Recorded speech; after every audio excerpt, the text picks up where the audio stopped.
Fala bom dia, Bom dia, gente. Bom dia, Bom Ribeiro. dia, bom dia. Gente, bom dia a todos. É com muita alegria que a gente caminha aí com mais um estudo.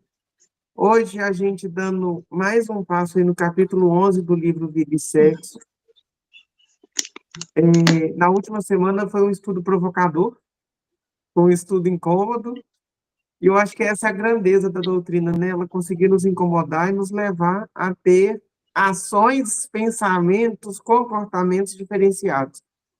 Não perante o outro, mas perante a gente mesmo. Então, para nós é uma alegria. Hoje vai ser você de novo, Rosana? Fazer o quê, né? Deus Graças a abençoe. Deus. Isso mesmo, tem que trabalhar. Vou falar assim. Vamos pedir... Marilene, você faz para a gente a prece, por favor? Claro. Vamos elevar os nossos pensamentos a Jesus, aos nossos amigos espirituais, ao mentor desse trabalho, pedindo que nos assista aos propósitos, que possa nos amparar no sentido, principalmente, de nos dar bom ânimo, interesse, disposição e amor para estarmos envolvidos nesses estudos, que nós possamos cada vez mais estarmos nos esforçando para aplicá-los à nossa vida prática, agradecendo a Jesus e a espiritualidade pela misericórdia de estar nos concedendo tudo isto. Pedimos à espiritualidade amiga que ampare a nossa expositora da manhã, que nós possamos assimilar todos os conteúdos do dia. Que assim seja, graças a Deus. Graças a Deus. Rosana, a casa é sua. Com a bênção de Deus e com o auxílio de toda a espiritualidade amiga que sempre nos ampara, vamos dar início a mais um estudo do livro Vida e Sexo, Francisco Cândido Xavier, pelo Espírito de Emmanuel. E o item 11, alterações afetivas. Então, vamos começar. Uma pergunta bem capciosa para a gente, né, como encarnados. Pergunta: nenhuma influência exercem os espíritos dos pais sobre o filho depois do nascimento deste? Ao contrário. Bem grande influência exercem. Conforme já dissemos, os espíritos têm que contribuir para o progresso uns dos outros. Pois bem, os espíritos dos pais têm por missão desenvolver os de seus filhos pela educação. Constitui-lhes isso uma tarefa, tornar-se-ão culpados se vierem a falir no seu desempenho. Na questão 208, o Livro dos Espíritos nos fala o seguinte: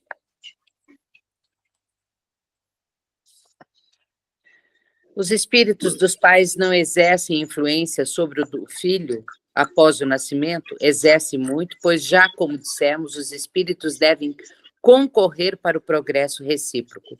Pois bem, o espírito dos pais tem a missão de desenvolver o dos filhos pela educação, isto é, para ele, uma tarefa.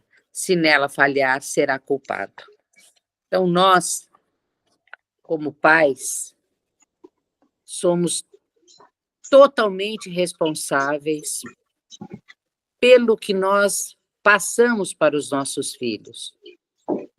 O exemplo que nós damos, as palavras que nós falamos. Eu sempre brincava com aquela velha história, né? Não ensina os meninos a mentir, não pode mentir, tá entendendo? Mentir é feio. Aí ligava, na época, o telefone, o menino atendia, a mãe fazia assim, ou o pai, fala que eu não estou.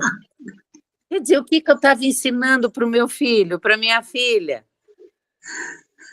Ele não podia mentir, mas eu podia. E era o meu exemplo. Ou então, quando batia alguém na porta, porque antigamente tinha isso, né? Hoje é menos, porque apartamentos, condomínios, ainda existem muitas casas. Batia alguém na porta para pedir alguma coisa. Não, minha patroa não está.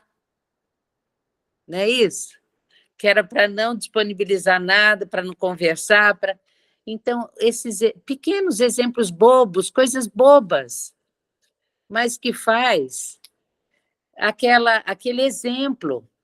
Por exemplo, também, o pai e a mãe fumavam, ou fumam. Pega o dinheiro, ô menino, vai comprar o cigarro para mim. Ou então aqueles pais que têm o hábito de beber, mesmo que seja uma coisa simples, ou no final de semana, uma cerveja. Ô menina, vem cá, pega lá a cerveja na geladeira. Você vai criando hábitos no seu filho. É o hábito de comprar o cigarro, ele vai falar assim, aquilo deve ser bom, então eu vou fumar. Ou então, da bebida alcoólica. Ah, se ele está bebendo, deve ser gostoso. Então, são esses exemplos bobos do dia a dia que a gente já vai formando um caráter, já vai formando aquele jovem, aquela criança, e depois a gente vai querer cobrar que ele não beba, que ele não fume, ou que use outras substâncias, ou aqueles pais que têm a mania de tomar remédio para tudo. Eu tenho uma tia que ela, por necessidade, tomava muitos remédios, muitos. Acho que eram 23 comprimidos por dia, uma coisa absurda. Aí um dia, na brincadeira, minha filha virou para ela e falou, ô tia, larga de ser muquinha, me dá um desses, você tem tantos aí na mão, ela com aquele monte de remédio na mão. E ela, na inocência, falou, ô minha filha, escolhe qual que você quer. Então, a gente tem que ter esse cuidado do exemplo. E aqui, quando nos fala desse exemplo, nós temos que nos preocuparmos muito, muito, muito. Filho, a gente fala, né? Filho é a cópia dos pais.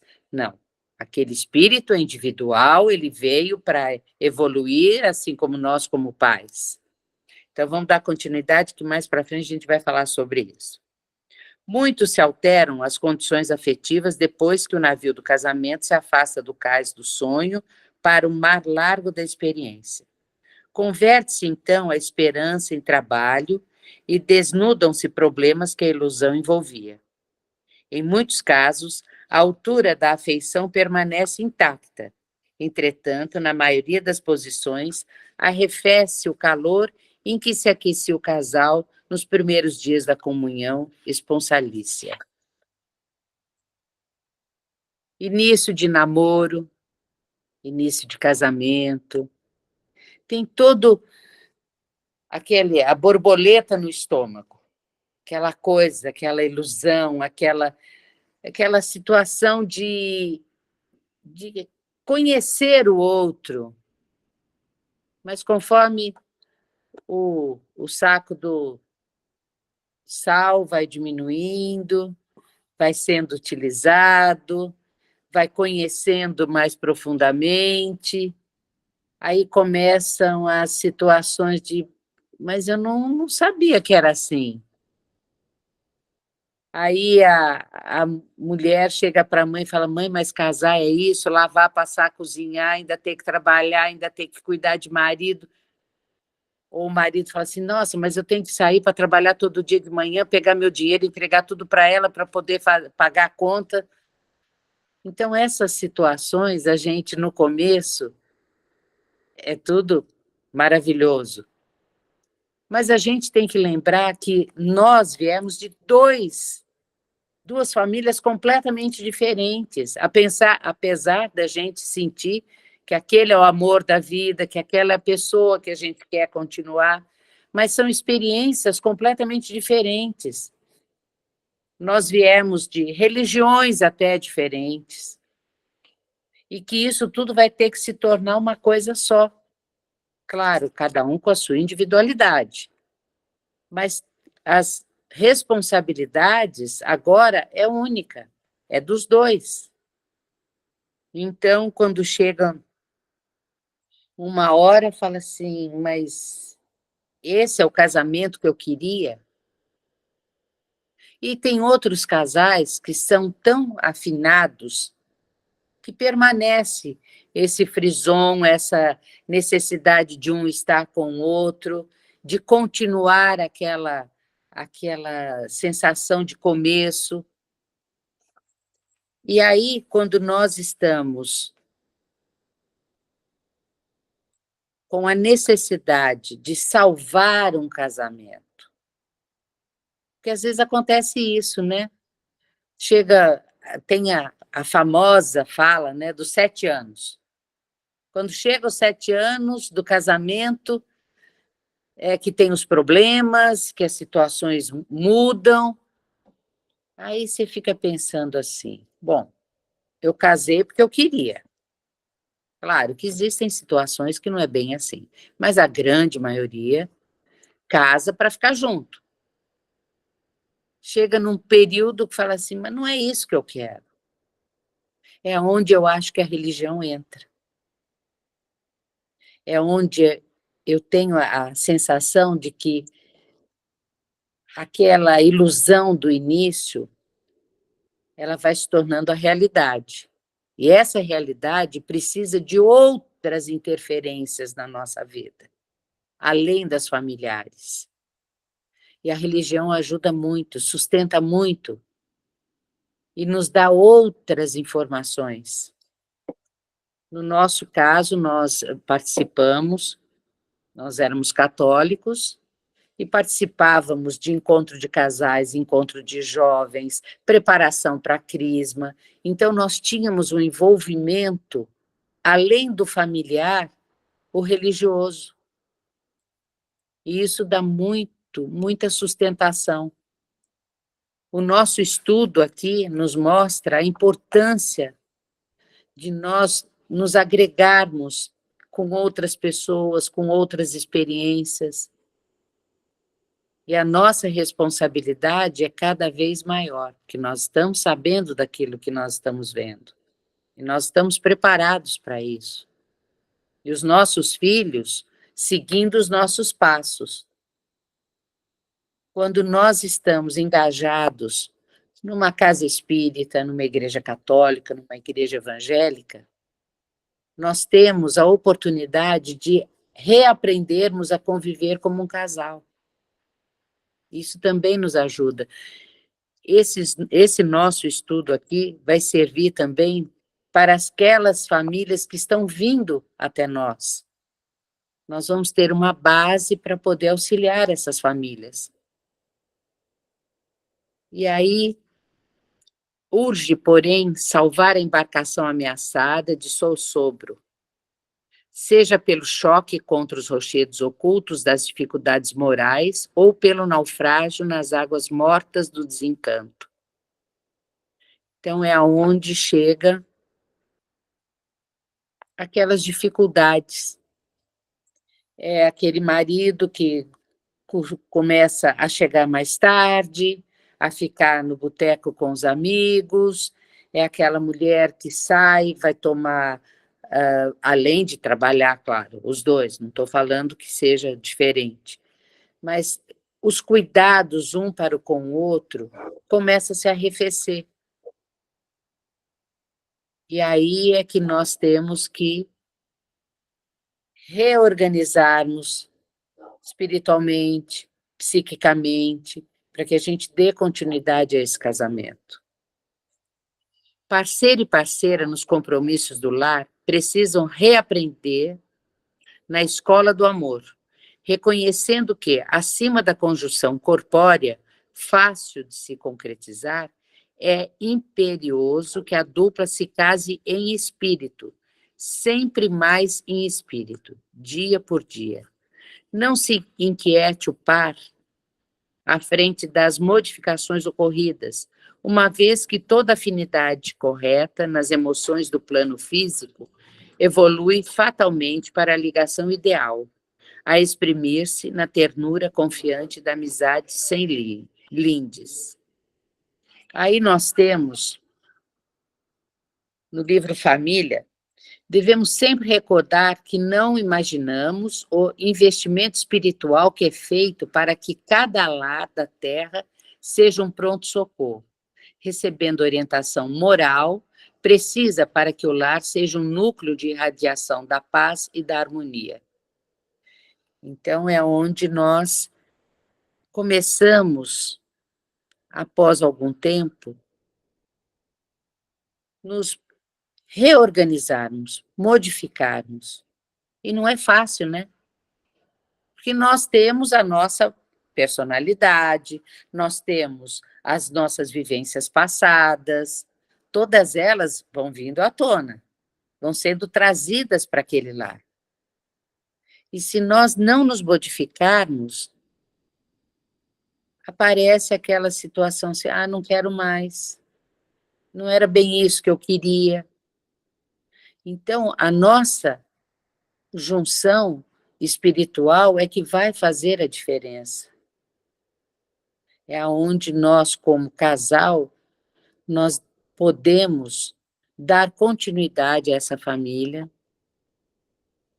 e nós não é deixarmos para lá, não é nesse sentido, mas também nos adequarmos, termos mais compreensão, mais paciência um com o outro. Porque assim como o tempo vai passando, o nosso amadurecimento é outro. Eu, Rosana, hoje, sou completamente diferente da Rosana de 40 anos atrás. Aquelas ilusões do casamento, elas ainda perseveram, mas já é de outra maneira. É o companheirismo, é o se preocupar com o outro de outra maneira, porque no início do casamento, aquela preocupação é o ciúme, é aquela preocupação em construir a parte física, monetária, que a gente tem no início do casamento. Nós somos seres que precisam trabalhar, nós precisamos ter o nosso ganha-pão, e isso muitas vezes distancia o casal. Sai de manhã, muitas vezes não dá nem tempo de ver um ao outro, um está tomando banho, o outro está preparando café, o outro sai, e aquela correria. E com o amadurecimento, com o tempo, coisas que tinham uma significância tão grande deixam de ter. Ele não me deu bom dia hoje, por que será? Aí vem aquela coisa, cria um cavalo de batalha. Hoje fala assim, não, nem dei bom dia hoje, vou voltar lá e vou... Sabe, são coisas pequenas que a gente vai no dia a dia modificando. Claro que a gente precisa preservar essas pequenas situações de carinho, de preocupação, mas já são outros amadurecimentos na nossa vida, são outras preocupações e são outras vontades diferentes. Extinta a fogueira da paixão, na retorta da organização doméstica, remanesce da combustão o ouro vivo do amor puro, que se valoriza cada vez mais de alma para alma, habilitando o casal para os mais altos destinos na vida superior. Isso acontece porque os filhos que surgem são igualmente peças do matrimônio, compelindo o lar a recriar-se de maneira incessante em matéria do instinto endereçado ao trabalho de assistência recíproca. Aí é que já muda a situação. Vai, Murilo, fala. Está sem som. Pode acabar antes do meu palpite? Tá. Aí é que a coisa muda de figura. Aí vem a notícia. Estou grávida. Nossa, é uma felicidade. A maioria das vezes, né, gente? Vamos falar no que é a maioria. Vamos deixar um pouquinho de lado aqueles que não estavam esperando por isso. É uma alegria, família toda, todo mundo, é sapatinho que entrega para a avó para dizer que está grávida, é aquela situação bonita, agradável. Só que, quando a mulher engravida, existem toda uma outra organização. Esse espírito que está chegando, nem sempre são espíritos afins, são irmãos que vêm para nos reorganizarmos, para auxiliarmos, a mudança hormonal, aí nasce esse bebê. É aquela alegria, aquela maravilha, graças a Deus ele vem pequenininho para a gente poder amar. E aí, o que acontece com nós mulheres?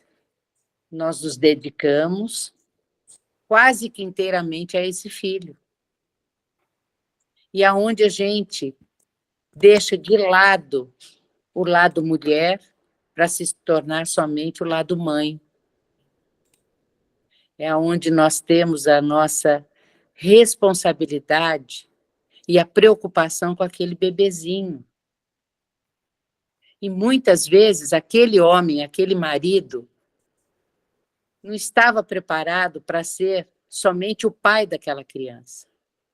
Porque ele deixa de ser o marido, ele passa a ser o pai.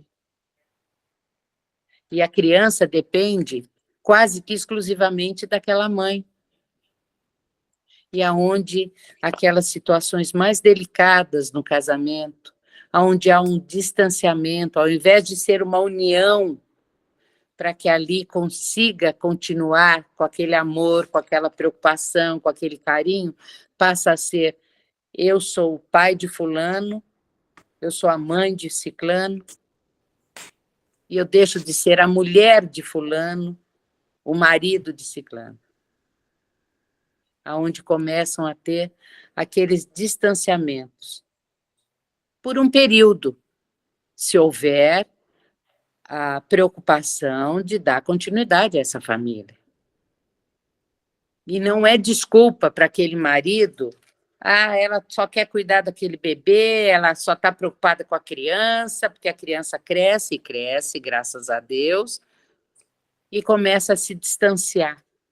E aí a desculpa é: ela não liga mais para mim, ela não cuida mais de mim, eu chego em casa, está uma bagunça a casa. É aí que entra a compreensão do casal. E a responsabilidade por aquele espírito que chegou, para que a gente possa auxiliá-lo. Ou são espíritos que vêm para nos ensinar também. É um ensinamento que nós estamos tendo. Aí nós temos aqui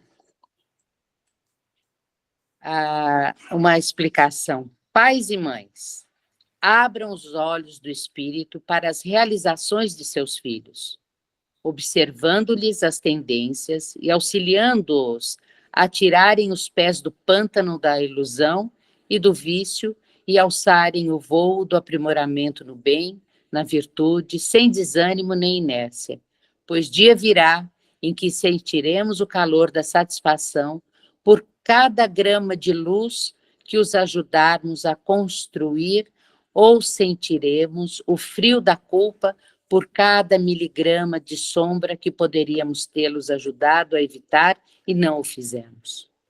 É a responsabilidade dos pais. Esses irmãos, quando vêm, nós não sabemos, pelo menos nesta encarnação, quais são as tendências desses espíritos. Qual é a experiência pelas quais nós já passamos juntos com esses irmãos, que podem ser até muito mais velhos que a gente, que vêm de outras encarnações, nas expiações, e nós estamos aqui para auxiliar esses filhos a seguirem um caminho Nós somos totalmente responsáveis. O espírito nós não conseguimos modificar, mas nós conseguimos modificar os comportamentos que eles terão quando encarnados. Pode falar, Murilo. Gente, eu acho que a didática de Emmanuel, ela é muito importante da gente pensar, para a gente entender o texto. Quando ele fala de alteração afetiva, ele já nem questiona se existe ou não. Porque claro que existe. Ela faz parte da gente. Às vezes a gente vai ter o melhor amigo e com o tempo a gente vai perder o contato com essa pessoa. Às vezes a gente vai amar nosso filho e depois vai falar, meu Deus, que peste é essa que eu coloquei nessa encarnação? E logo depois a gente tem condição de ir lá e abraçar ele. Então é por isso que Emmanuel começa, voltando a Kardec no Livro dos Espíritos, para dizer que quando a gente tem um filho, a influência espiritual ela é grandiosa. Por quê? Por causa da responsabilidade que é ter dentro do seio familiar alguém em que a nossa tutela vai ajudar a determinar os caminhos dele. Porém, a gente não pode cair no doce sorriso de uma criança que nos encanta, a percepção de que ele não é um espírito que já tem as suas vivências e nós temos as nossas limitações de influenciá-los ou não. Então, tem vezes que a gente fala assim, na cultura popular, quando a gente esquece desse conhecimento espírita, nossa, mas o filho de fulano é assim, tão diferente da mãe, tão diferente do pai? É, porque ele é um espírito à parte. E quando a gente não quer ser tocado por algo, a gente tem uma condição de teimosia espiritual que a gente se reveste de uma armadura e nada nos toca. Vamos pensar nas nossas dificuldades cotidianas. Quantas vezes nós deixamos de receber o auxílio dos bons espíritos? Porque a nossa sintonia está muito aquém da necessária.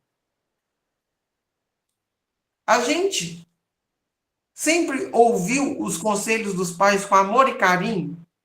Não. Tinha um dia que mamãe vinha conversar comigo e eu queria avançar nela. Às vezes vem aquele sentimento de ninguém está me entendendo. O que eu falo, ninguém consegue entender. Eu falo A, a pessoa entende B. Mas o que eu acho interessante é o caminho que até aqui no texto a gente faz. Porque Emmanuel, ele escolhe as palavras. Chico falava que, por vezes, Emmanuel pegava e reescrevia uma parte de sua obra até chegar na mensagem que ele realmente queria traduzir. E ele fala que a nossa afetividade, o enlace de uma família, é um mar de largas experiências. Ele não falou quais experiências. Porque as experiências, elas são planejadas antes da nossa encarnação? Sim. Mas o nosso roteiro muda. Por que muda? Porque a gente lembra do nosso compromisso espiritual completamente quando a gente encarna? Não. Eu estou lendo um livro do Richard Simonetti, até comentei na semana passada, chamado Plano B. É mostrando que quando a gente tem a nossa encarnação, a gente não tem um plano só, não. E ele vai falar de um contexto familiar. E esse livro está me irritando profundamente. Por que ele está me irritando? Porque a gente sai daquela coisa assim. Quando eu me comprometo a amar com mais profundidade no meu plano encarnatório, e eu não sigo com aquela pessoa, a espiritualidade vai colocar outras, porque o problema a ser resolvido para o meu progresso espiritual é o amar de forma mais sublime. Então, a gente, graças a Deus, é muito bem tutelado. Porque ainda não temos maioridade espiritual, não. Quem de nós pode se dizer, nossa, eu já sou um espírito consciente de todas as minhas necessidades? Capaz, eu não estou. E aí ele coloca assim, que com o tempo a gente entra numa questão de desnudar as ilusões. Gente, a afetividade, às vezes a gente fala assim, nossa, nosso santo bateu. Não é assim que a gente fala? É. Gente, eu tenho o maior carinho pela Rosana. Até a hora que ela começa a mandar serviço para mim. O Que é amor todo passa. dia. O amor passa. Mas por quê? Porque, às vezes, a afetividade, ela nos leva a uma ilusão. A gente fantasia quem o outro é. Vamos pensar num aspecto muito cotidiano. Marília Mendonça, cantora. Ela escreve uma música que fala assim, eu me apaixonei pelo que eu inventei de você. E a gente acha que sertanejo, música, a gente não pode falar e traduzir em espiritualidade. A gente pode. Às vezes a gente não ama a pessoa, a gente ama a fantasia que a gente criou da pessoa. Mas a convivência faz as máscaras caírem. E a gente vai ter que apaixonar, conviver com o real que o outro nos apresenta. E olha que desafio, amar o real. Mas, ao mesmo tempo, como é bom essa oportunidade. Porque viver de ilusão é viver enganado. Então, quando você fala, nossa, fulana me decepcionou, a responsabilidade é sua, que esperou demais e que não pode dar. A partir do momento que você tem consciência, então, do que a pessoa tem condição ou não de te apresentar, o que você vai fazer com essa oportunidade? A gente vai cair naquela zona de meto o pé em tudo, chuto o balde, ou a gente está disposto a relembrar as motivações que fizeram esse sentimento afetivo nascer, para que a gente possa reestruturar a nossa vivência com uma base mais sólida, pautados não na ilusão e na expectativa, mas no real. Às vezes a gente decepciona até com a gente mesmo. Tem como meter o pé na gente? Não tem. Então, eu acho que essa conexão com a verdade, que as relações que vão aprofundando vão nos dar, é importante. Minha avó dizia assim, eu falava assim, nossa, avó, fulano parece uma pessoa tão doce. Aí ela, come 1 quilo de sal com ela. Quando completar 1 quilo de sal no tempero da casa, já deu tempo você saber como é que a pessoa é de verdade. Às vezes a gente não é assim. A Emanuela quer falar. Oi, Emanuela. Ei, pessoal, bom dia. Não vou abrir minha câmera, não, porque meu cabelo não me torna apresentável nesse momento. Mas muito prazer em estar aqui. Eu conheço a casa há um pouquinho de tempo só, mas sou espírita há mais de 30 anos. Minha casa era a Sociedade Espírita Everilda Batista, não sei se vocês conhecem. Aqui em Contagem também, fica, né, no bairro. Gosto muito de conhecer casas novas, assim.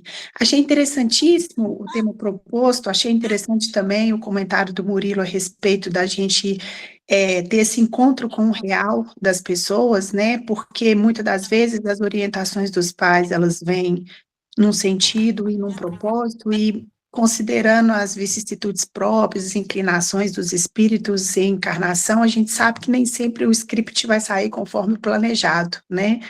Acho importante salientar também as questões que imperam hoje em termos de cultura e contemporaneidade, que é do tempo atual, por exemplo, do que a gente observa tão diferente do que foi para mim, na minha geração. Eu tenho 46 anos, tenho um filho de 26 e uma filha de 23. Então, a gente sabe que isso foi mudando ao longo do tempo, muitas coisas se perdendo, que necessitam ser resgatadas, tantas outras que chegaram novas e que têm a necessidade de ser compreendidas, né? Então, um conceito que eu costumo trabalhar muito com os pais dos meus pacientes, que eu atendo crianças e adolescentes, é essa questão de diferenciar autoridade de hierarquia.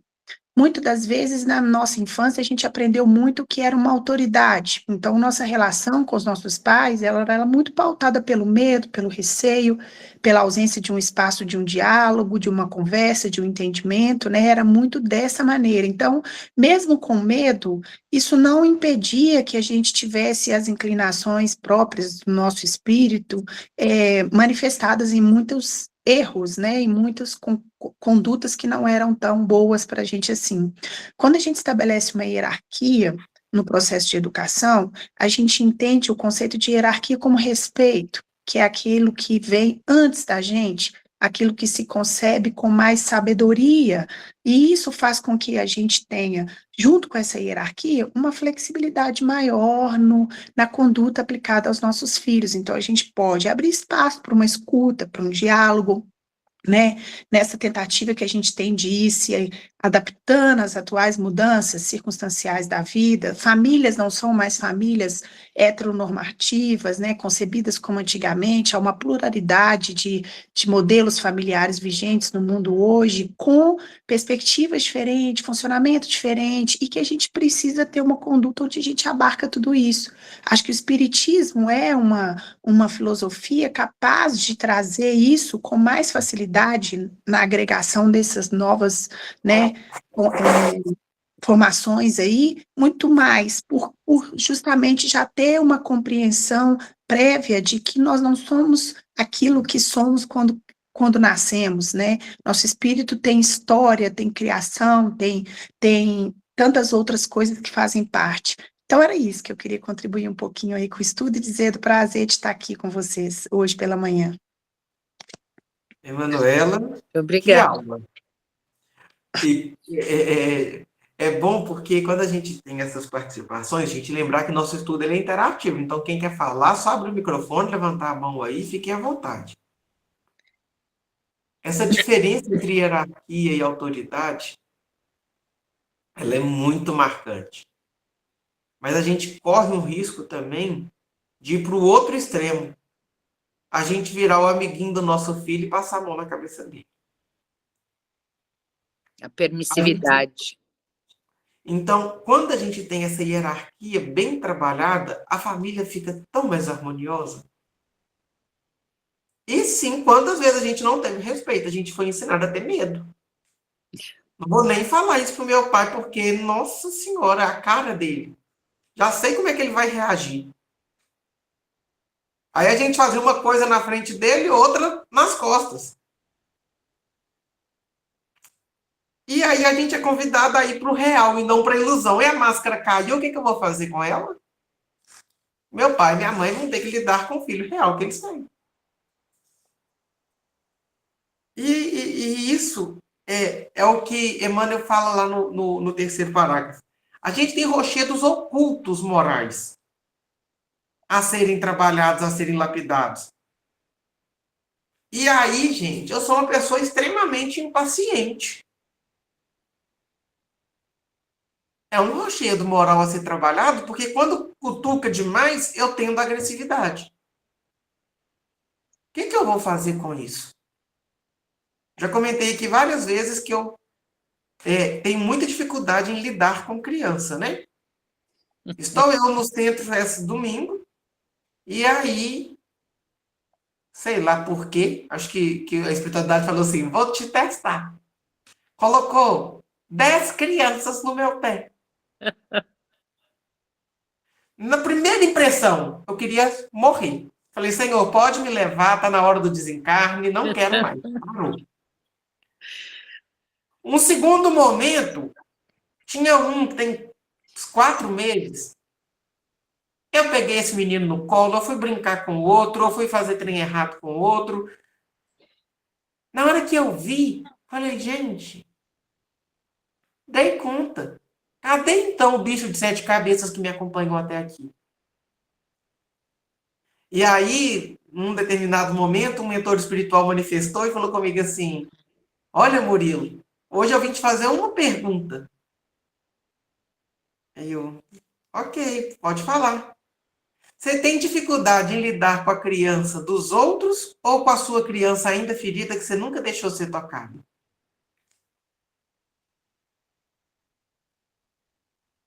Então, esse reajuste da dificuldade moral, essas águas mortas do desencanto, às vezes a gente vai procurar no outro, querendo que o outro conserte. Mas, às vezes, o que está me incomodando no outro é tudo meu mesmo. O que eu fiz? Aguardo ansiosamente que amanhã eu estou no momento, amanhã eu tenho terapia e problema do meu analista para me ajudar a entender isso. Então, quando a gente entra num texto como Vida e Sexo, né, nesse livro, a gente toca muito o nosso real. Para de falar de um evangelho distante para falar de um evangelho que a gente anda com ele. Depois Emmanuel fala assim, que a gente tem que casar, mas tem que casar em espírito nos nossos relacionamentos. Eu fiquei pensando em todos os relacionamentos que eu já tive. Quem me conhece sabe que eu sou solteiro, eu não sou casado. Mas já namorei, né? Aquela coisa toda. Algum momento meu relacionamento foi entre espíritos? Gente, isso me deu uma decepção de mim mesmo. Porque não. Não mesmo. Mas você ainda é novo, ainda tem chance. Mas se eu não olhar no hoje, o meu próximo relacionamento eu posso Vai errar ser de novo. igual. Ah, mas eu já sou casada há 20 anos. Ok, você não está casada em espírito, nessa comunhão de ideal? Aqui, refaça seu casamento. Você já está ali com a pessoa. Você já tem um namoro aí consolidado? Esse namoro, ele é um namoro entre espíritos? Não. Então vamos fazer com que seja. Não é só ficar naquele saudosismo de que, eu tinha que ter feito isso no início. Não, gente, nós estamos aqui. Vamos reestruturar. Eu tenho uma conhecida que ela me mostrou uma coisa muito dura. Mas para mim ela teve uma evolução moral que eu jamais teria. Ela teve um casamento extremamente difícil. E ela divorciou. 30 anos depois, o ex-marido adoece. E aí? Ela acolheu o ex-marido na casa dela, como amigo. Ele está lá. E ela dá condição para até o dia que ele morrer com dignidade. Gente, se fosse eu ia falar para ele morar na China. Aí depois eu fiquei olhando e falei, meu Deus do céu, eu estou revoltado com um problema que nem é meu. Quem acolheu não fui eu. Quem está cuidando não sou eu. E o que eu tenho com isso? E aí, o que a gente olha para a gente e percebe? Que, às vezes, as pessoas passam na nossa vida e, em algum momento, vão retornar. Não para o mesmo estado que estavam no passado, mas para resgatar, para nos mostrar aprimoramento na condição atual. E aí, ele fala assim que... E é por isso que eu achei legal que essas emoções e tudo mais, elas vão chegar a uma ternura confiante da amizade sem lides. Vamos falar a verdade, gente? Casamento sem amizade, ele persevera? A gente, quando vai namorar, a gente olha, nossa, aquele moço é bonito. Aí a gente tem atração. Mas vamos pensar nas formas de relacionamento de hoje? A gente vai lá até fica com a pessoa. E o pós isso? A gente está preparado para transformar nossas relações em amizades? Porque se a gente... Uma hora a atração física pode despender. Uma hora, aquela atração sexual, ela vai passar. Tem 2 senhores aqui, Esmeraldas. Gente, os 2 são 90 anos. 90. Um adoeceu e foi internado, o marido, a esposa queria ir para o hospital para não deixar ele sozinho. Os 2 dormem de mão dada. E aí, o que a gente olha e fala? Ok, eles conseguiram ser os melhores amigos um do outro. Quem dera se todos os nossos relacionamentos fossem assim.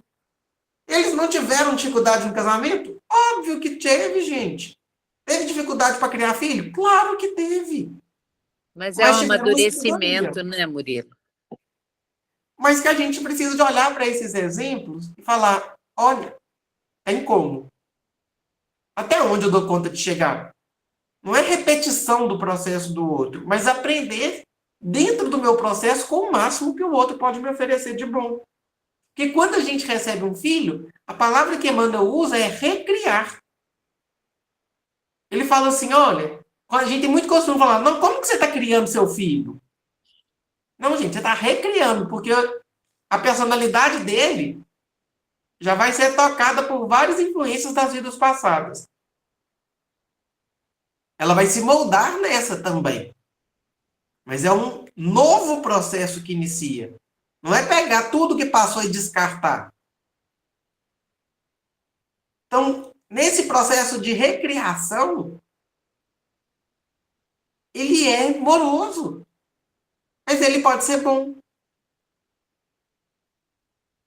É igual quando a gente é professor e pega uma turma e tem um aluno que detesta estudar. E você pega justamente esse aluno da sua turma e fala, ok, o que eu vou fazer com ele? A didática vai ser a mesma do que para os outros alunos que gostam? Não. Você está preparado, então, para usar didáticas diferenciadas para fomentar a vontade daquele aluno a voltar a estudar? Esse é o bom professor. E na escola da vida? Será que a gente também não tem que mudar a didática familiar para levar um evangelho vivo para quem está com você, quem está comigo? Na minha casa eu sou o único espírita. E aí? É fácil conviver com todo mundo que não é espírita? Gente, não. Mas em 18 anos está se tornando mais fácil. Então a gente precisa de ir pensando. E aí ele fala assim, nossa, a chama da atração entusiástica até a consumação do enlaço afetivo. É justamente o fogo que a gente tem de amor, de paixão, de carinho, de vontade de abraçar, de dormir de conchinha, de fazer um prato que a pessoa gosta. Só vai permanecer se tiver um laço afetivo real. Senão, daqui a pouco, está cada um de um lado da cama com uma barreira de cobertor entre um e outro para falar, não encosta em mim. Então, é a gente que tem que pensar. Porque esse livro de Emmanuel, ele é muito grande. E aí, para fechar minha fala, que eu prometo ficar calado, Rosana, lá no início ele fala que a experiência afetiva ele é um mar lago de experiências. Quando Jesus estava no mar, dentro de um barco adormecendo, e os ventos se tornam, cria-lhe uma tempestade, os apóstolos acordam Jesus. E ele fala, homens de pouca fé.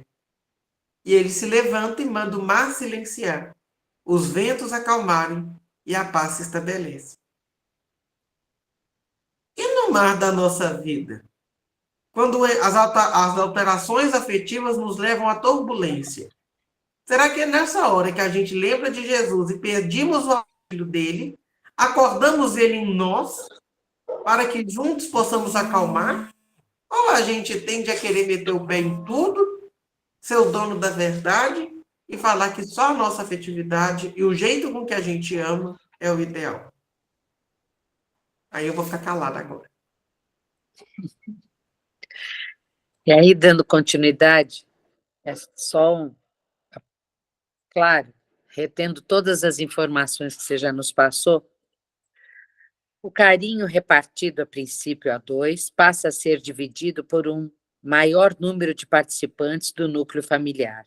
E esses mesmos condôminos do estabelecimento caseiro, em muitas circunstâncias, são os associados da doce hipnose do namoro e do noivado, que mantinham nos pais jovens, ainda solteiros, a chama da atração entusiástica até a consumação do enlaçamento afetivo.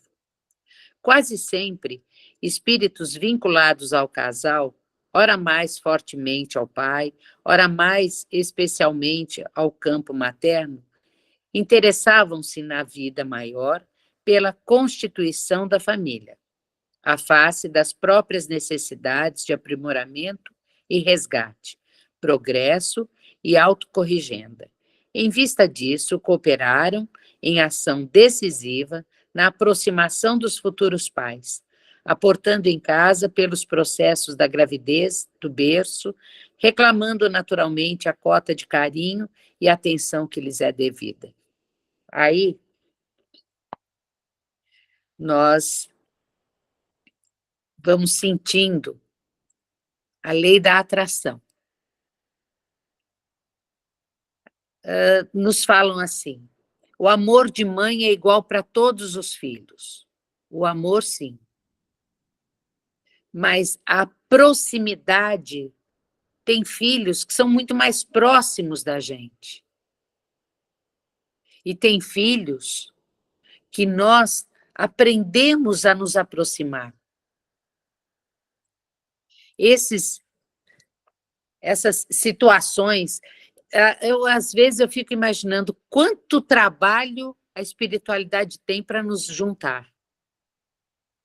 Vem um que é do Nordeste, encontra um que é lá do Rio Grande do Sul, aí eles se encontram numa outra cidade que não tem nada a ver com aquela de origem deles, e dessa reunião vêm os filhos, que foram filhos, foram irmãos, foram parentes, foram amigos, foram inimigos da gente numa outra encarnação. Junta tudo isso para que a gente consiga evoluir. Quanto trabalho foi feito para chegar uma hora a pessoa falar assim, não quero mais. Será que nós fizemos a nossa parte como pais e mães? Porque, como o Murilo falou, filho não vem todo mundo bonitinho, certinho.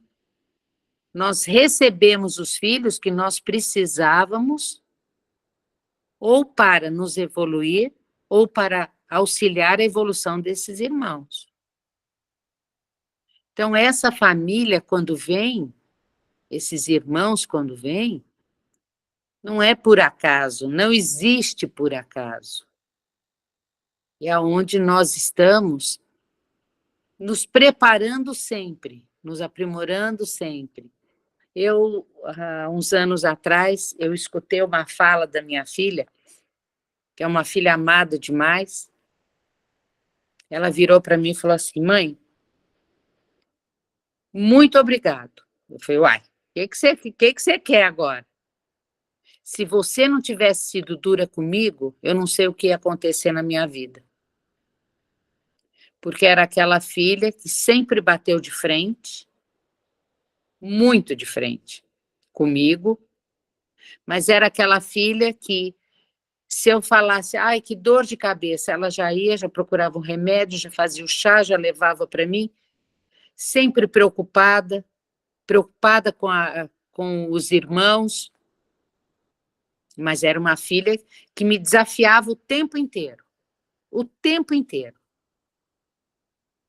E quando ela completou 40 anos, ela chegou para mim e falou isso. E se eu não tivesse lutado por essa filha, que a amo de paixão, mas se eu não tivesse sido dura nos momentos que eu precisava ser, porque a nossa responsabilidade de pais e mães não é só simplesmente falar amém, muito pelo contrário. O não auxilia muito mais do que todos os sims. Pode falar, Emanuele, por favor. Emanuela. Me desculpa, eu encostei sem querer. Obrigada, viu? Tá bom. Murilo, quer falar alguma coisa? Não, é só para falar que o nosso tempinho aí está chegando ao fim. Tá. Marilene que está com a mão levantada. Pode falar, Marilene. O som está desligado. Eu não sei se eu vou falar bobagem, sabe? Mas é um assunto que a gente está sempre, né, pensando nele, analisando não só o nosso, mas tudo que a gente vê, né, nas outras relações, etc. e tal, né? Então, como eu vou repetir, não sei se eu vou falar bobagem, mas eu fico pensando que não é fácil vencer esse tanto de obstáculo que foi colocado aí, né? Você casa achando que é uma coisa, é outra, e é isso e aquilo mais, e o comportamento do outro depois, é uma série de situações, os filhos com aquelas complexidades da relação pais e filhos, e da criação, etc, etc. Não é fácil, é muito complexo mesmo, né? Mas eu fico pensando que para a gente vencer essas questões, eu acho que é preciso, assim, primeiro, uma conscientização muito grande de que aquele agrupamento não está ali por acaso. Aquilo foi muito bem trabalhado no porquê de cada um vai ali, o que é a situação de cada um, o que cada um vai dar e vai receber em prol da sua evolução e do outro, né? É a primeira coisa. Consciente disto, eu acho que muita coisa na nossa vida a gente tem que abrir mão, tem de renunciar. É uma coisa difícil, mas eu acho que tem muita situação que é uma renúncia em favor dessa proposta, desse agrupamento, né? E a gente, diante das questões vivenciadas, observadas neste agrupamento complexo, a gente tem que parar e pensar, se essa é a proposta, onde está o aprendizado? O que eu estou colhendo, ou preciso colher, ou preciso ajudar o outro a colher, né? Então, com base nisto, é que eu acho que a gente vai conseguir vencer essas questões, no entendimento desse ensinamento que o Espiritismo traz para a gente, né? Porque é uma situação muito complexa mesmo, não é fácil, dependendo da situação, é muito difícil mesmo. Então, acho que só essa conscientização e essa aceitação dessa necessidade, porque esse trabalho é uma necessidade, é que vai fazer a gente conseguir ir vencendo isso aos poucos, é o que eu acho, né? Posso estar errado. Mas, Marilene, na realidade, nós estamos aqui para aprender. Isso. Nós estamos em aprendizado. Exatamente. Enquanto estivermos aqui, nós estamos aprendendo alguma coisa. E também existem casos em que nós, como pais, nós não conseguimos modificar esses filhos. Exatamente. Só que não é por isso que a gente vai desistir. Nós temos que fazer a nossa parte. Exato. Sempre. Independente de como seja esse filho, ou esse marido, ou esse núcleo familiar, porque entra tudo, é um núcleo que vem para nos auxiliar a crescer e evoluirmos. E não é fácil. Não, não. Muito difícil. E eu falo, eu sempre tratei bem minha sogra para não precisar voltar com ela. Então, na brincadeira, se a gente se esforçar para auxiliar aqueles que estão junto a nós, nós já estamos dando um grande passo. Exato. É aquela velha história. Desta vez eu suportei, a próxima eu vou voltar para amar. Então, o nosso caminho é esse. Filhos, bem-vindos, sejam abençoados, os maridos, as esposas, são seres que estão se unindo para a evolução. Com certeza. Fácil nunca vai ser. Nunca. É o batimento cardíaco. Sobe, desce, sobe, desce, sobe, desce, até a hora que ele faz isso aqui, ó. E ele acaba. E acaba no sentido de poder ser uma coisa boa para todos nós, ou então para a gente voltar e refazer aquilo que nós não fizemos. Eu agradeço a toda a colaboração que nós tivemos hoje e peço a bênção e o amparo de cada um de nós. Que sejamos o exemplo, a sustentação desses irmãos que aqui estão conosco, dos que virão, e aqueles que ainda não poderão vir nesta encarnação. Sejamos, ó Pai, abençoados e protegidos pelo vosso amor e pela vossa caridade. Muito obrigada e até a semana, se Deus quiser. Deus quiser que assim seja. Gente, Obrigado. só lembrando que hoje à Bom noite dia. nós temos 2 estudos. 7 às 8, estudo de Nosso Lar, de 8h30 às 9, Evangelho e Espiritismo. O de Nosso Lar é com a Vivian, Evangelho e Espiritismo com a Noêmia. Viu? E a semana que vem, desajustes, eu não sei quem vai ser.